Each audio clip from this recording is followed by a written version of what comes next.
Greetings, fellow armchair Imagineers. Tiki here. And Blue Dragon 5. And Jacob Wile, too. Ladies and gentlemen, as we find ourselves on the cusp of Disney's big venture into the world of streaming, even courting a war in the process, we thought it'd be nice to stay up to date on the ever-growing catalog and rule on what's a must or a bust on Disney Plus. And tonight we're talking the halfway point of Loki, Episode 3, Lamentis. All right, so what y'all think of it? I'll throw it to you guys first. Jacob, you start off. How have you been feeling about the show so far and this one?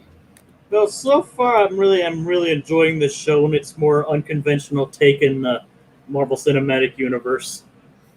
I said I'm gonna wait for the entire I guess I should say season, since there's gonna be a second one rather than just series to be finished, rather than to make my overall judgment on which one I think it'd be, which one of the three so far ranks supreme. But overall, I think this particular episode is a lot of fun. It's quite an interesting episode. It's more kind of slower paced than the previous two, but that's not necessarily a bad thing. I like some of the series' best moments so far. We got more insight on the new variant, and a very impressive one-shot at the end. Mm-hmm. So, all in all, this series just continues to impress me, so I can't wait to see what they do for the latter half. All right, Dragon? Yeah, I'm a little mixed on this one, actually. I think it's got a great concept. I just feel maybe it's a little drawn out in places. And, I mean, again, it's like there's nothing really bad about it. It's just, I mean, compared to the first two, it just doesn't quite have the same punch to me. But I do really respect what the episode's going for. And, I don't know, it's just felt very different than the other two. I don't know. It's, yeah, we'll see how it goes. We'll see how it goes onward. But, yeah, it's interesting. All right, we've also got Donovan Martin in the chat.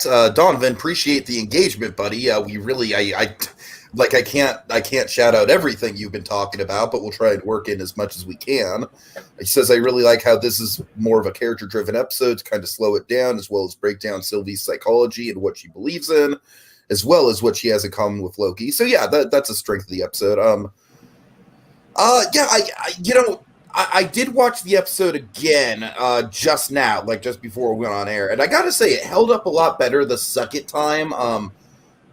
Honestly, guys, the first time I was watching this, the whole time I was watching it, I was just like, but where's Mobius? When Mobius isn't on screen, people should be asking, where's Mobius? Yeah, there was definitely a little bit of a decline with the lack of Mobius for sure. Like, he's probably back in his office reading his jet ski magazine, waiting for Loki to return. Well, I'm convinced that Mobius, the whole point is that next episode's good. That's how we're going to get out of Dodge. Mobius is going to find him. If that's not how we get out of Dodge, I'm going to be shocked. Because I can't think of how else they're going to do it. It's got to be Mobius. Like, it was a good cliffhanger from the fact that they cut it off right at the end of the one shot, and Loki looking devastated and Sylvie just kind of like walking off. That was a good shot, but yeah, as far as the cliffhanger goes, I feel like it was very obviously like, okay, Mobius is going to come in at the start of the next one. It's not going to be, I'm not really I'm not left here like it's not like Breaking Bad at the end of Crawl Space. Like, oh my god, how are we possibly going to get out of this? But it's a retirement home and a bomb when you need one. I do appreciate that this is a more character-focused episode. I really do. I feel bad saying this. I don't really think the actress playing Sylvie is, like, all that great. She's fine. Like, I don't think she's, like, bad or anything. She's not, like, an actively bad actress. She's not compelling. And I feel like she's bearing the weight of having to perform opposite Tom Hiddleston, which obviously isn't an easy task. And I honestly feel bad saying this, but I don't really think she's up to the challenge in this episode. I feel like a lot of this weight of this episode is kind of like just Tom Hiddleston being charming and the another callback and stuff like that. I mean, she is an interesting character, but I'm still like, I still am kind of at arm's length with her in terms of like, is she actually a Loki? Is she plain? Like, you know, the Enchantress is very much still on the table. Yeah, I don't know. I did like the premise of the episode, like Dragon said, but unfortunately, I think the best way I can describe this episode, this isn't necessarily like a bad comparison, but it feels like one of those like fillery episodes from Mando, right? Where it's like, it's a good character episode, solid writing, solid effects work, but it just doesn't really feel like it moved the story all that much. And I think if Loki was like 10 episodes instead of 6, I'd be a lot more forgiving about an episode like that. I mean, I guess we need to flesh out Sylvie and Loki's dynamic, but I don't know. I just literally walking around looking for a battery, like that wasn't the most compelling. Like I love the intrigue of being trapped on the planet with the moon and everything. Jacob, tell me if this felt very Majora's Mask for you. Were you getting a vague Majora's Mask vibe with the apocalyptic moon? Yeah, kind of. I mean, obviously the moon didn't have that sinister face, but yeah, I mean, there's the whole time travel element, which is right, yeah, and the whole Ocarina of Time thing. I mean, Majora's Mask is kind of apt. I just wish that we had something more interesting to do than just kind of like walk around aimlessly looking for a place to charge a battery. It's kind of where I fall down on it. Yeah. All right.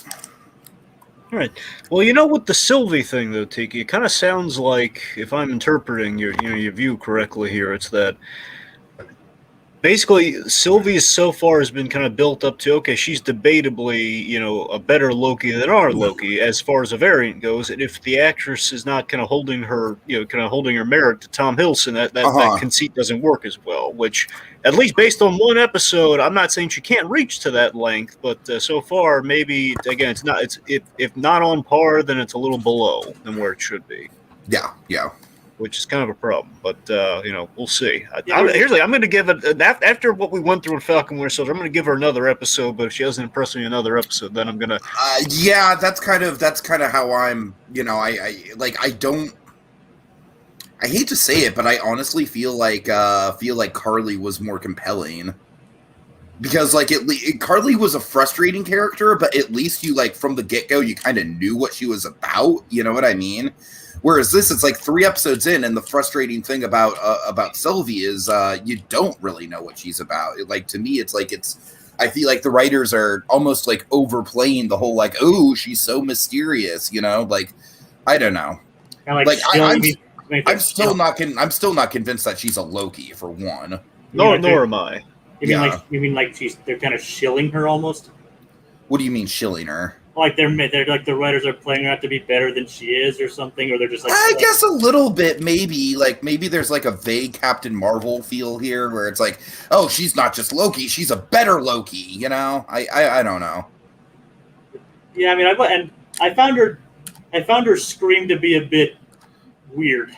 I was like, okay, the rest. I mean, I found it. I mean, I'm kind of with you, and it's not always bad, but it was solid for the episode. But that was just yeah, that was kind of narmy. Donovan says Sylvie is better than Carly. Donovan, I feel like Sylvie is a more intriguing character than Carly is, and a less frustrating character.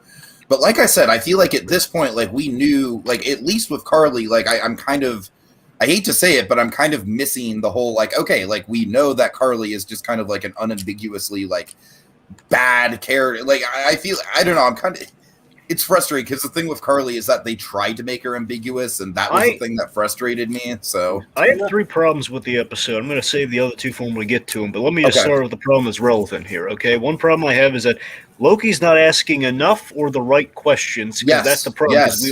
They're conversing and they're bonding, kind of, but we're not I just want the very direct, simple answers to the questions. are you specifically a Loki variant, or as per I think a lot of the theories, and again, but mind you, I'm a little spotty on the second Enchantress version of the character, but I want to say the idea that we might be going for is that basically a Loki passed on his abilities to a girl who used them to become the Enchantress. Right. So I'm pretty sure that's the whole non-variant kind of thing we're heading towards, but I don't know. And my assumption, just in terms of what her whole deal is and what her whole plan and everything, is that again she was given Loki just kind of like hoisted his abilities almost like a curse onto her, and then that kind of unveiled the time variance authority to her, which probably broke her mind and broke her worldview, and now she wants to get rid of the time variance authority because of that. I'm assuming that's the plan. I don't know it because we didn't ask these questions in the episode. Ooh. Okay, Donovan, I'm not going to read your comment because it might be potentially a bit spoilery, but that does sound intriguing, though, if that is true. So, all right. Okay, so, yeah, I mean, I think we can all agree that probably the best element of the episode was the apocalyptic setting, right?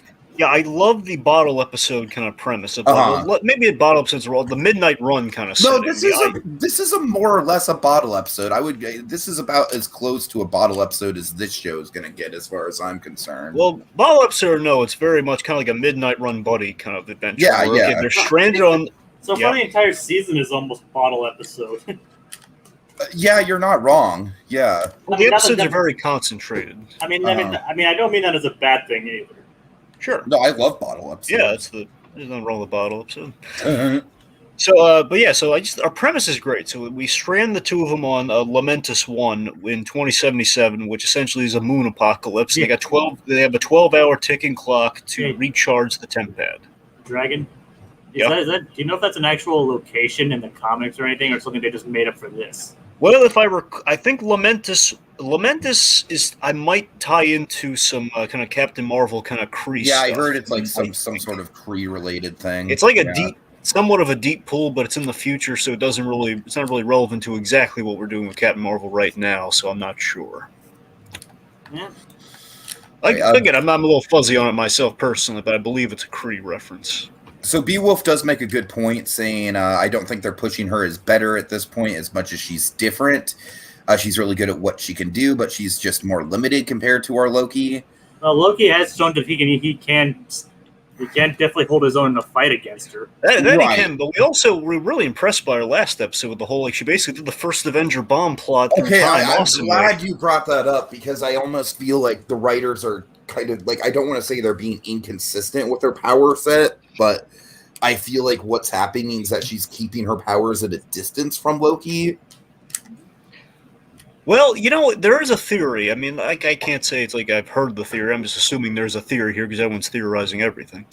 I think the theory is a big part of the episode was about her explaining how she enchants people. Now, there's a question of perhaps she's playing a long con on Loki with being able to enchant him for her greater purpose. Perhaps. Right. That did cross my mind for sure. So perhaps that's a theory. Some people have kind of gone perhaps the whole episode could have been in an enchantment. That is in Loki's mind. Yeah, that's the theory I don't buy. That when she enchanted him briefly during the what are you doing? You can't enchant me. And maybe that means the whole episode from that point forward could have been an enchantment.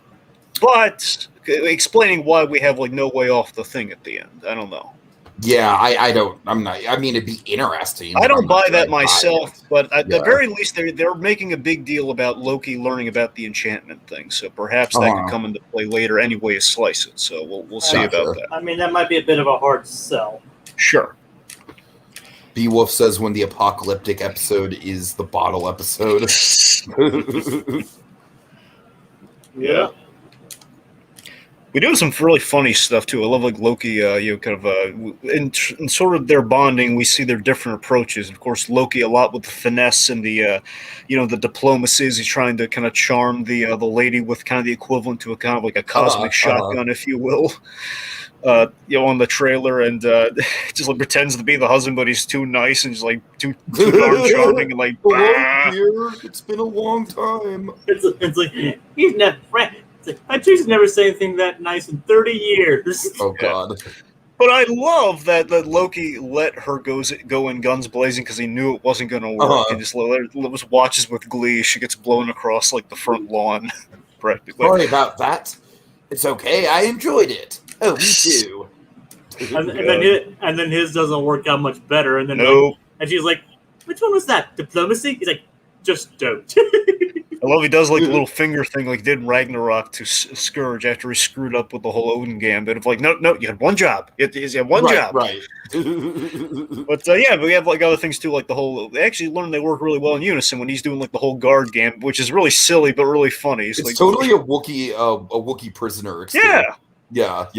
Exactly, and it gets him past the first thing, but not what he really needs to do, and what he can't do later because he's in a drunken stupor is he just needs to shape shift some tickets, like do. I know, right. That's all he needs to do. If he just saw the tickets, he'd be able to do it.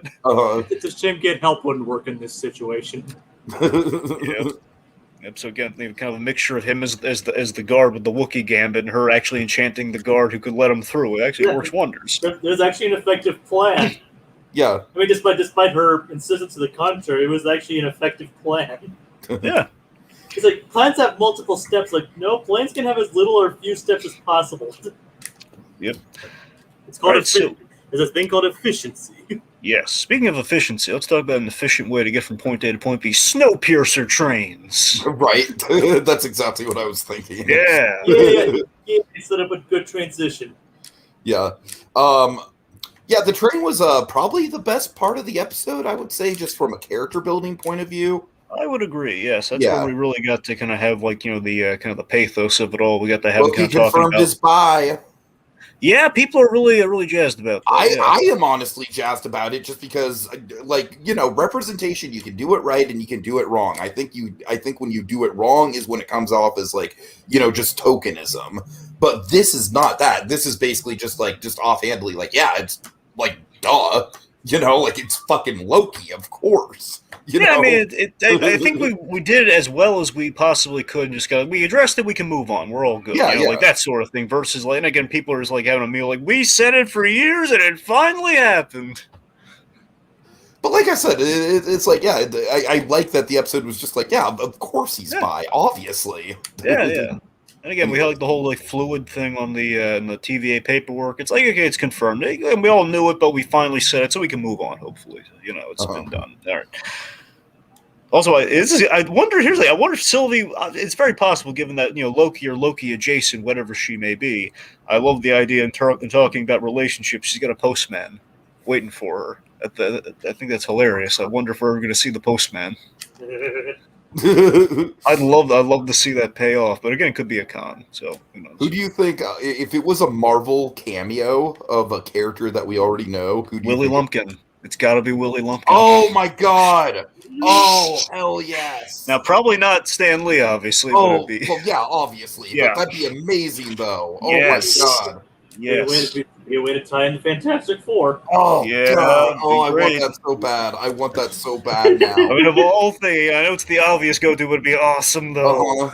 Too bad the Fantastic Four is going to be the last movie in Phase 4. Yeah, but we're going to build the Fantastic Four, though. Quantum Mania is going to be all about... I feel like Quantum Mania is going to be a bridge to Fantastic Four, much like WandaVision and this are a bridge to... if we don't do Submariner in Black Panther 2, I mean, Doctor Doom...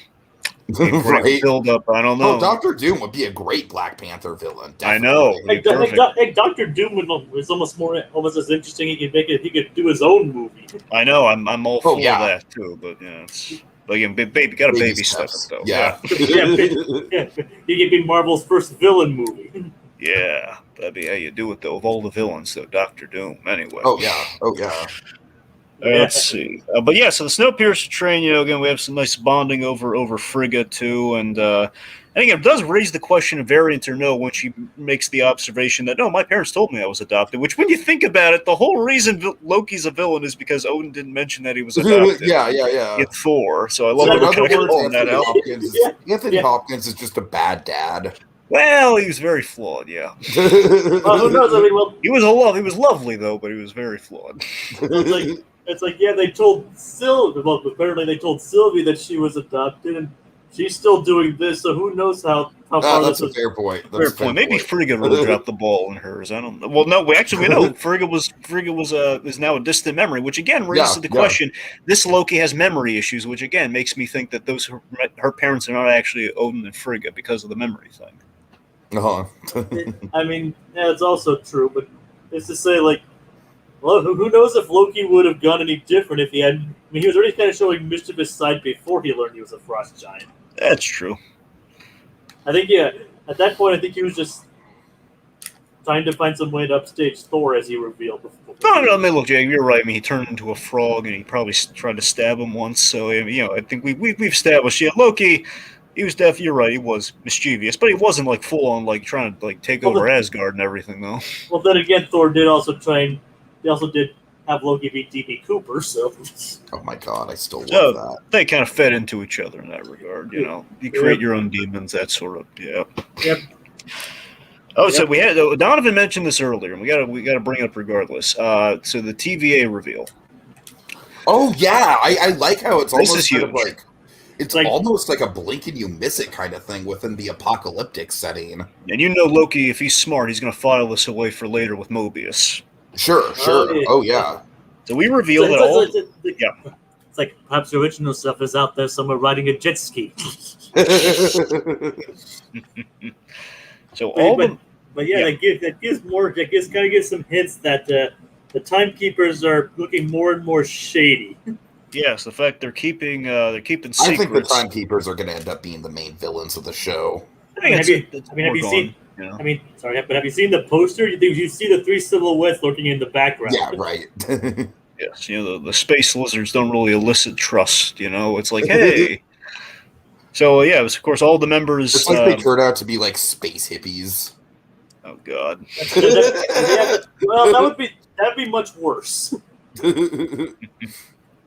It's like a Cheech and Chong cameo, Cheech and Chong in the MCU. That's how we get Kevin Smith in there. He's one of the timekeepers. Oh my god, yes. Oh my god. Oh, I love that. Hey man, it's all about keeping the timeline in order, bro. I'm sure Kevin Smith would love that. Oh, he would. He would. He would. All right, okay, but no. So again, the big feather in the cap here that Loki would have at his disposal, quill, if you will. They can just pull out of nowhere. Would be all. I love I did so sarcastically too. I do too. That was one of my favorite. Can we just say that the love of the dagger is actually a pretty decent metaphor? It is. I thought. Yeah, I agree. Well, I mean, but then still we had to go all literal on it. Yeah. Anyway, so all the members of the TV are variants, and they don't know it. Yeah, that's a big reveal. Which basically means they're killing themselves, which is a heady idea. Okay, so does that put more plausibility towards my Mobius equals Loki theory?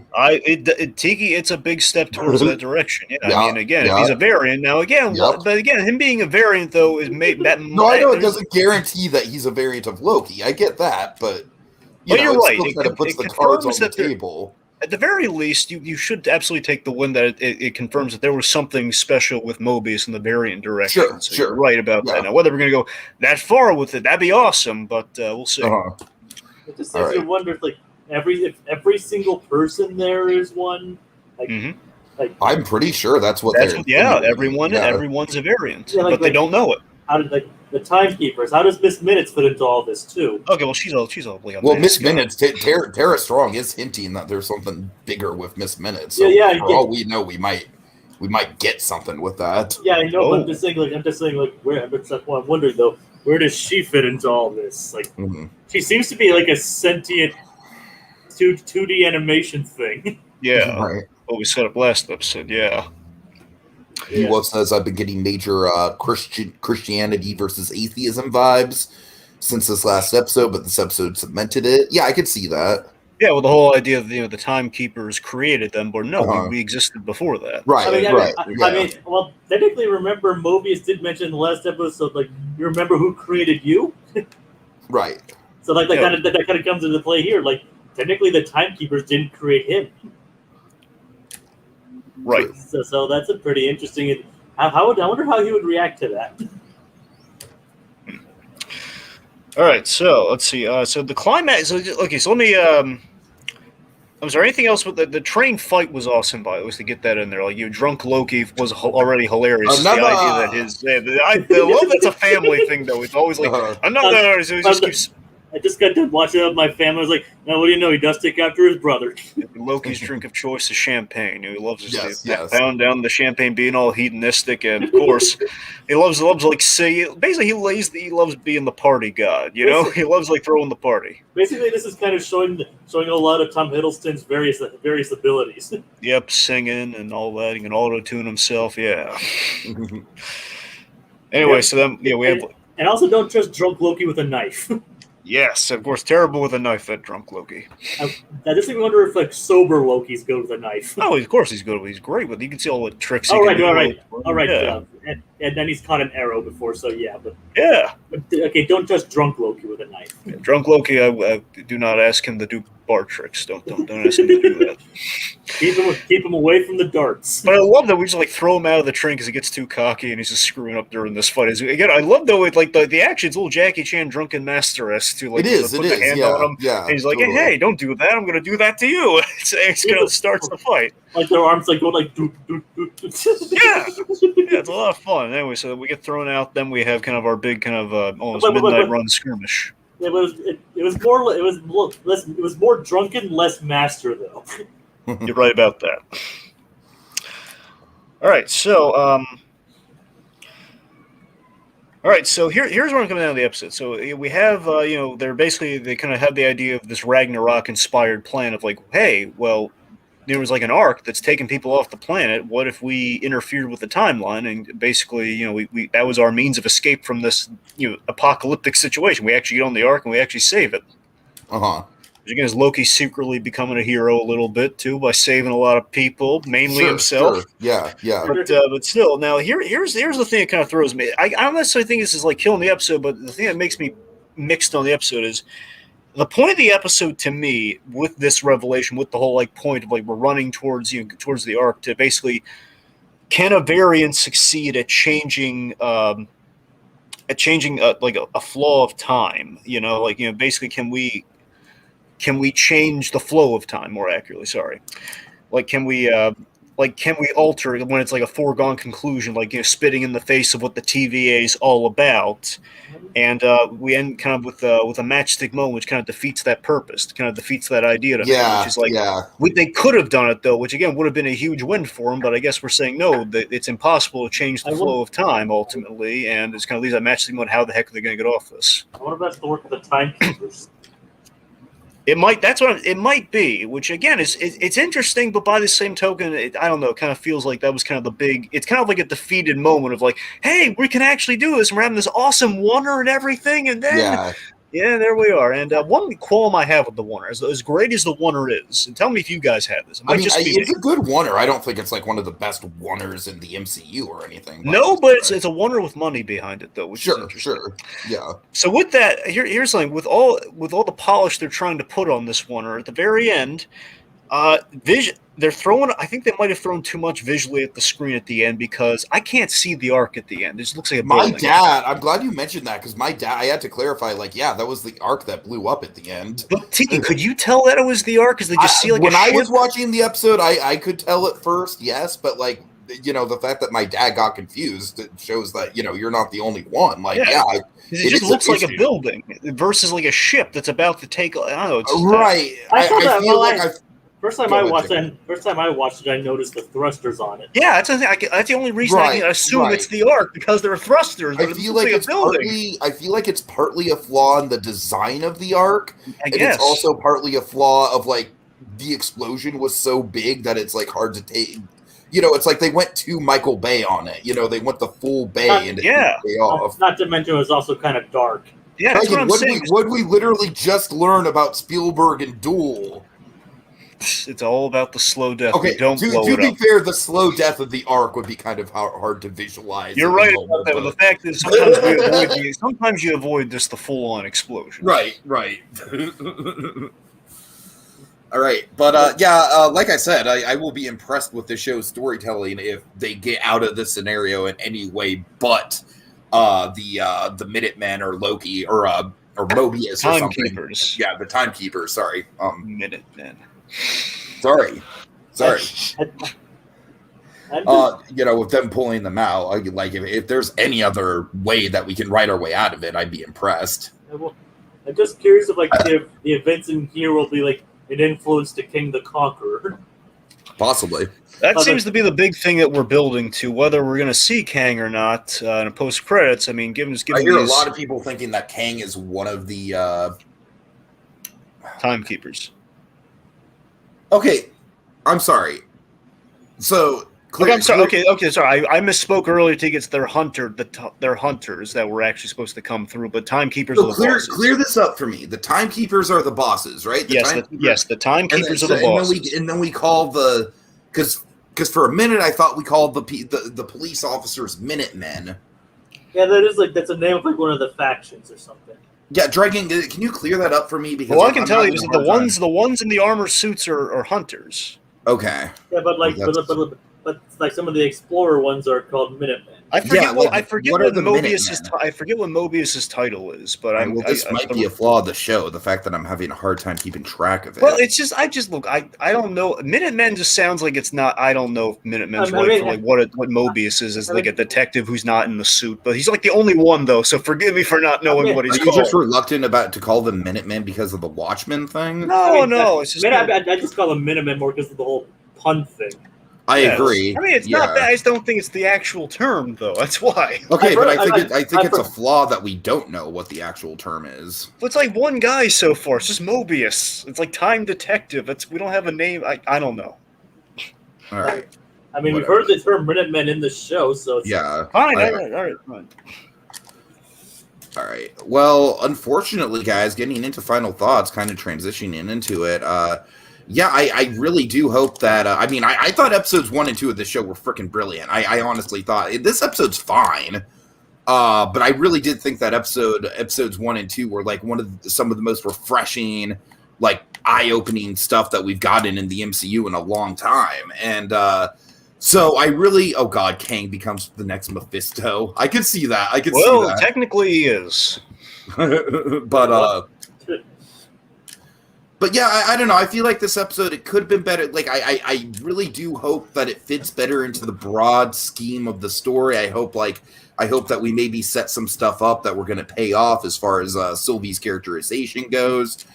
But as it stands now, it kind of just feels like a Mando sort of Quest of the Week episode, which isn't bad. But much like how it affected Mandalorian's pacing, I feel like with just 6 episodes, I really do wish more happened in this episode, and like obviously I miss Mobius, but it's a solid episode, but but it's definitely the weakest of the 3 thus far. Yeah, I'm gonna apologize first off to both of you guys because you're absolutely right. It is Minutemen, but they're also called hunters. I love it. You're absolutely right. It's Minutemen, but also they are the ones in the suits are hunters, though. Okay, got it. I mean, the ones in the black armor are hunters. Yeah. Oh. All right. Final thoughts for me. Yeah, I'm again. It's got some great conceits. I'm hoping things pick up in the next episode, or that we have a really good way out of this. Otherwise it's going to be we kind of spun our wheels for an episode just to basically to learn about Lady Loki, and we didn't really learn anything about her. So right, like if we got more actual character substance for her, I think I'd be a lot more down with this. The next episode pays off. I think that could allow. Like I think it could. You know what I'm fearful of? What? I'm fearful that the next episode is going to be like all Mobius tracking down Loki, and then like we don't link back up with like basically I'm fearful that the end of next episode is going to be Mobius finally saving Loki and Sylvie in that. You're basically thinking we're going to pull WandaVision, right? Right. Like I really don't want to see the whole like, okay, now see it from Mobius. I mean, I love Mobius. I honestly think a full episode of Mobius could be a lot of fun. But with only 6 episodes, I think that'd really mess with the pacing. Yeah. It worked with WandaVision because of the more episodes. Right. It's not like WandaVision had that many more, but 3 episodes that's a lot of storytelling that you can get done. So yeah, I don't know. We'll see what happens. All right. Okay. So big thanks to Beowulf and Donovan Martin for joining us in the comments. You guys are great. And we will see y'all later. Thanks to Jacob for joining us as well, Jacob. Thank you. Happy to have you on board. All right, folks. Well, that'll do it for us this week as we holster our remotes till the next installment. Calls for the draw. Mano y mano. Just Plus and Us. Another. Another.